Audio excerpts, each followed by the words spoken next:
બિહારની રાજધાની પટનામાં ખાનસરના કોચિંગ સેન્ટરની બહાર ગોળીબારના સમાચાર સામે આવ્યા હતા। કોચિંગ સેન્ટર પર થયેલા હુમલો મામલે જાણીતા શિક્ષક ખાનસરે પોતે આ માહિતી આપી હતી। સમગ્ર મામલે પટના પોલીસનું નિવેદન સામે આવ્યું છે, જેમાં પટના પોલીસે જણાવ્યું છે કે ખાનસરના કોચિંગ સેન્ટરની બહાર કોઈ ફાયરિંગ થયું નથી।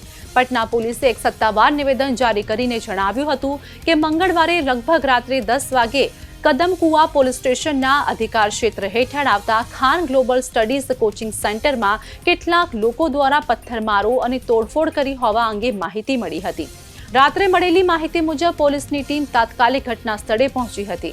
સ્થાનિક રહેવાસીઓની પૂછપરછ અને સીસીટીવી ફૂટેજ તપાસ્યા બાદ જાણવા મળ્યું હતું કે પટનાની જ્ઞાન બિંદુ કોચિંગ ઇન્સ્ટિટ્યૂટ સાથે સંકળાયેલા 15 થી 20 વ્યક્તિઓએ પથ્થરમારો અને તોડફોડ કરી હોવાનો આરોપ છે।